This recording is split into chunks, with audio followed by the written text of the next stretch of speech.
امریکی اور یوکرینی صدور کی وائٹ ہاؤس میں گرما گرم بحث نے تاریخ رقم کر دی ہے۔ زیلنسکی نے ٹرمپ کو تنبیہ کی کہ آپ قاتل پیوٹن کے ساتھ کوئی سمجھوتا نہ کریں، جس کے جواب میں ٹرمپ نے کہا کہ تم تیسری عالمی جنگ کا جوا کھیل رہے ہو۔ دیکھو، پہلی بات تو یہ ہے کہ وہی میں اکثر کہا کرتا ہوں، پوری دنیا کی مامے گیری، لیکن ظاہر ہے گلوبل ولیج ہے، ہم پہ بھی اثرات چیزوں کے مرتب۔ تیسری عالمی جنگ اگر چھڑ جاتی ہے تو پھر پتہ نہیں کیا، وہ کہتے ہیں کہ اگر تیسری عالمی ورلڈ وار تھرڈ کے بعد انسان ایک بار پھر لاٹھیاں لے کے لڑا کرے گا، دوبارہ سب کچھ ری گین کرنا جو خیر نہیں ہے۔ یوکرین کا جو سربراہ ہے، صدر ہے یا جو بھی ہے، آپ کو پتا ہے ہی از اے جوکر، ہی از اے کامیڈین اوریجنلی، پتا ہے آپ کو؟ نہیں حسن صاحب، مجھے نہیں پتا تھا۔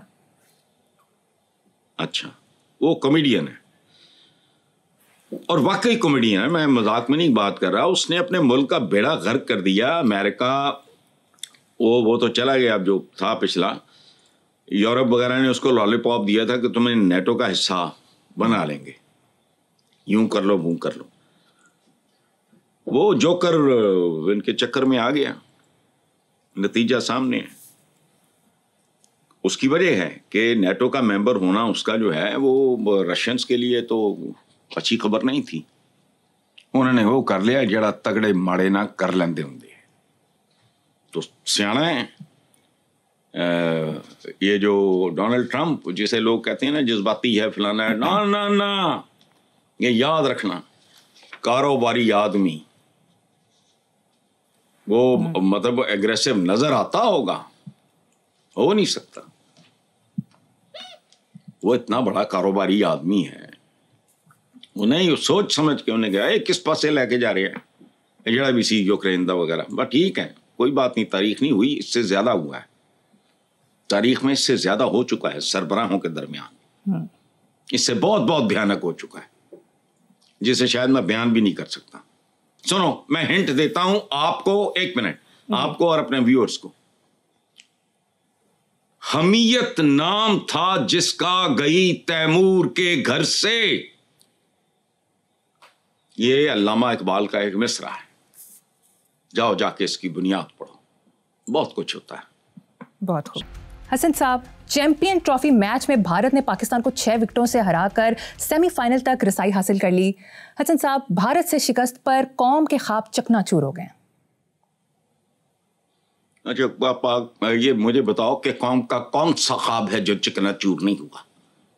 چکنا چور یا چور یا پتہ نہیں کیا ہے، ان کے اسی طرح کے خواب ہیں جو چکنا چور ہوتے رہے۔ اور بات سنو، یہ اس پہ ماتم کرتے ہیں، اتنا ماتم باقی چیزوں پہ کرو۔ کیسا کیسا اس ملک میں ظلم ہو رہا ہے۔ وہ مر گیا خود سوزی کر کے، کہاں؟ عدالت عالیہ، عدالت عظما، وہ پتہ نہیں عظما میں تھا، اس کو عظما کہتے ہیں کہ عالیہ کہتے ہیں، مجھے نہیں پتا۔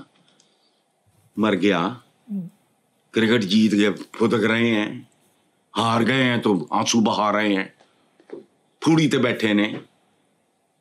کیا ہے یہ؟ کون لوگ ہیں ہم؟ کیا ہمارا پرائیڈ صرف کرکٹ ہے؟ سچ بتاؤ۔ میں کہتا ہوں 100 سال ہارتے رہیں، چلو بچے پورے اسکول جانے دو، وہاں سے پیسے پوچھے آتے ہوں گے، مجھے پتا ہے، میں اپروچ کی بات کر رہا ہوں، سوچ کی بات کر رہا ہوں، نہ کوئی سیر ہے نہ پیر ہے۔ ابھی جو کیا فیصل وابڈا کے حوالے سے میں نے جو بات کی ہے، کیا کرکٹ میچ ہار جانا بھائی ٹھیک ہے، ہار جیتا ہے، ٹیک اٹ لائٹلی، اچھا ہے، محنت کرتے ہو۔ دوسری بات یہ ہے جو تم بیچتے ہو وہی کاٹتے ہو۔ ایک لنگڑی لولی جی ٹیم ہے، انہیں ہارنا اسی بات تسی کی مطلب کڈنا کی ہے۔ دیکھو مجھے بتاؤ ذرا، خواب چکنا چور۔ اور میں نے پہلے بھی آپ سے گزارش کی تھی مریم، اگر یہ بہت ضروری ہے تب بھی نہ کرو، ٹھیک ہے؟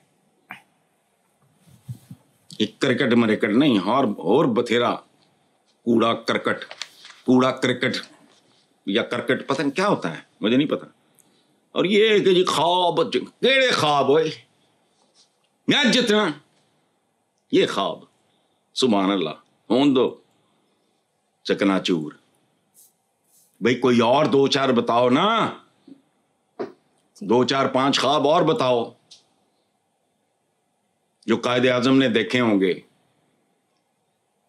یا ان لوگوں نے سوچے ہوں گے. او جڑے تباہ و برباد لٹ لٹا کے بزرگاں دیاں قبراں چھڑ کے تیاں پیڑاں فلانا پتر جمان مروا کے پیٹ میں موجود بچے کرپانوں پہ اچھلوا کے جو آئے تھے, ان کا کون سا خواب ہے جو پورا ہوا ہے؟ ہونے دو. اور نہ کیا کرو یار, میں نے آپ سے پہلے بھی گزارش کی تھی, مجھے نہیں دلچسپی اس سے. قوم خوشحال ہو, تعلیم سائنس ٹیکنالوجی نامور ملک ہو, قرضے لینے نہیں دینے والا ملک ہو. پھر میں بھی کرکٹ کے بارے میں, مجھے تو ویسے ہی گن آتی ہے. ٹھیک ابا جی بے روزگار پھرن ڈائے نے تو میچ آ رہا ہے انہیں فٹے منہ کی ہو گیا, میچ ہار گئے, سوگ بار رو رہے ہیں. اور رونا ہے تو کام کی باتوں پہ رو, دکھ کرنا ہے, خوابوں کو رونا ہے تو اصل خواب کی طرف آؤ. سنایا تھا نا کل پرسوں آپ کو, وہ اس ملک کو رکھنا میرے بچوں سنبھال کے, ہم لائے ہیں طوفان سے کشتی نکال کے. تو تسی کشتی ساڑ کے وہ دے تے چاہ بنانی شروع کرتی ہے. چھوڑو کرکٹ, آگے چلیں. آگے چلتے ہیں. حسن صاحب, کشمیر اور غزہ کانفرنس سے خطاب کرتے علماء نے کہا کہ جنگیں اسلحے سے نہیں جذبہ ایمانی سے لڑی جاتی ہیں. یہ معصومیت میں, سادگی میں, بھول پن میں, سادہ لوحی میں یہ لوگوں کو گمراہ کرتے ہیں. یہ یاد رکھنا. مجھے ایک بات بتاؤ, جذبہ ایمانی ٹیپو سلطان میں کم تھا, بایزید یلدرم میں کم تھا, نواب سراج الدولہ میں کم تھا. اور نرا جذبہ ایمانی جلا اس کو ری ڈیفائن کرو. سائنس اور ٹیکنالوجی جذبہ ایمانی ہے. اپنے ایمان پہ غور کرو. یہ جو حکم ہے ہمیں بار بار علم حاصل کرنے کا, تفکر کا, تدبر کا, غزوہ بدر میں جو قیدی تھے ان کو اس عوض رہا کر دیا گیا بہت سو کو کہ ہمارے بچوں کو لکھنا پڑھنا سکھا دو. اور سائنس اور ٹیکنالوجی جذبہ ایمانی ہے. ایٹم بم آ جائے اوپر سے, تھلے 10 کروڑ تیمور کھڑا ہوئے, کی کرے گا وہ خدا کا واسطہ اس گمراہی سے نکلو. دلیری کے ساتھ دماغ یعنی اسٹریٹجی. دنیا کا ہر بڑا جنرل اس کو ملٹری جینیس کہتے ہیں, ملٹری گاما نہیں. یہ تو دنیا ہی اور ہیں. اب جذبہ ایمانی کو ادھر موڑو, حصول علم کی طرف. بس اتنی سی بات ہے. بالکل ٹھیک ہے صاحب. اور کیا آخری بات, کیا کشمیریوں اور فلسطینیوں میں جذبہ ایمانی کی کمی ہے؟ نہیں. یہ تعداد کا زمانہ نہیں بی بی, استعداد کا, کیپیسٹی. مسلسل یہ مسل وغیرہ نہیں, عقل. بس یہ حل ہے.